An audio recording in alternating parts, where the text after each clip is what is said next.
As with many small nations in the mid-1920s, Finland began modernizing its navy. The lessons of World War I were being digested, and for Eastern European nations, the Soviet Union was the giant looking at them hungrily. To be clear, most of the European countries that allied themselves with Germany didn't do so because they were in love with the idea of racial superiority, but rather because they were more afraid of Stalin. I'll let you make your own judgment. Again, as with other small navies that faced larger ones, it was thought their best hope to contain the Soviet Baltic fleet was mines and submarines. As they were meant to operate in Finland's coastal waters in the Baltic, they didn't need to be big or have long range. Of course, they had no experience building subs, so they eventually turned to the only local country that did. The Netherlands. Of course they turned to the Netherlands. They had to, because under the Versailles Treaty, Germany was prohibited from building submarines. Okay, they turned to Germany. Under a not very secret arrangement during the interwar years, Germany had set up front companies in several countries to keep their design bureaus alive. One of them was in the Netherlands, and it was this company the Finns turned to. I say not very secret because the reality was it was an open secret. Yes, technically, German weapons of all kinds were banned, but in reality, their submarines were just too good to pass up, especially when you're facing the Soviet Union. So the first rule of German rearmament became, don't talk about German rearmament. So even before building their coastal defense ships, among others, Finland built the 3 submarines of the 600-ton surfaced and 716 submerged-ton Vetehinen class. Yeah, they were small. As such, their range was limited. This really wasn't much of a limit, though, as their area of operation was the eastern Baltic. Submerging time was not impressive for their size. This was partially because the water between the double hulls had a tendency to freeze while on the surface, making them more buoyant. Given Finland's maritime policy, the torpedo loadout was light, but they could lay mines, even submerged. They did have the advantage of having aft-facing torpedo tubes. Their engines were, well, they were German engines, high maintenance and broke down often. This was compounded by their crew's lack of experience. Their diving depth was okay, but given their area of operation was the eastern Baltic, it didn't need to be great. They were double-hulled and structurally strengthened for breaking through ice while surfaced. They also had a saw-tooth nose to help them cut through ice and nets.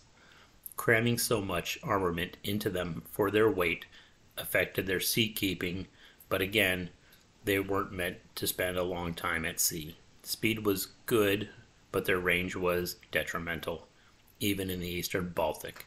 Effectively patrolling wasn't possible. All they could do was try to run out and hope to intercept a ship or convoy, just hoping to get in the right place at the right time before having to turn around and head back.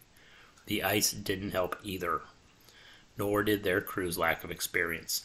Finally, they were hampered by faulty torpedoes that leaked. That's not to take away from their crew's bravery. They tried. They really did.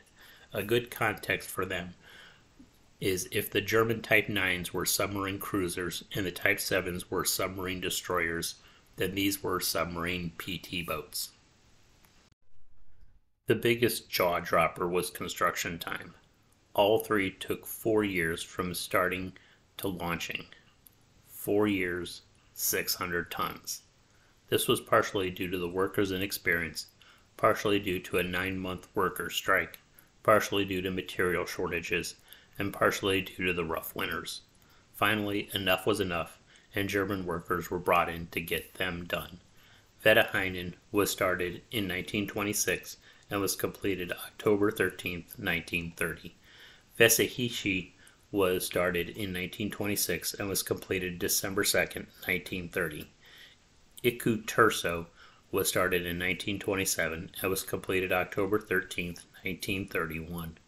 Main armament was 4 533mm torpedo tubes, 2 forward and 2 aft. Only the forward tubes had reloads. Even then, only 1 each. One 76mm 48 caliber open mount deck gun was carried forward of the sail. 20 mines each with a 200 kilogram warhead could be carried. Propulsion was provided by two diesel engines that produced 1,160 horsepower on the surface to drive the two propellers up to 13 knots and charge the batteries. While submerged, they used their batteries to power two motors that produced 700 horsepower for a maximum speed of 8 knots. Maximum endurance was about 1,500 miles at 10 knots, 150 hours-ish on the surface, or 75 miles at 4 knots while submerged on the battery. Test diving depth was 75 meters. Modifications were few. In 1942, they were fitted with German passive sonar and 4 depth charges. When the Winter War started on November 30th, 1939, all three were naturally in the Baltic.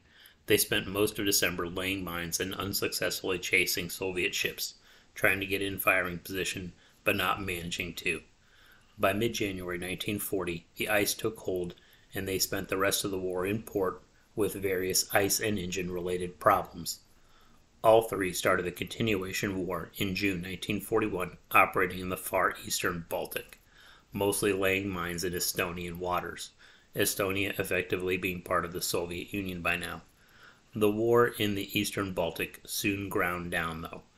It became sort of a no-man's land dominated by massive German, Finnish, and Soviet minefields. Traffic still continued, but the number of Soviet ships for them to attack were few, especially with German subs being more numerous and capable. In 1942, their mission changed to anti-submarine warfare, hunting the Soviet subs that managed to slip through the minefields and nets. To that end, they were fitted with a few depth charges and better sonar so they could escort convoys. By the end of the continuation war, they had managed marginal success by sinking a few Soviet subs, but in return were mechanically worn out. Post-war, by treaty, Finland renounced owning submarines, and they were scrapped. Besides, it's not like Russia was going to just randomly invade a neutral neighbor that posed no military threat to them, right? Right?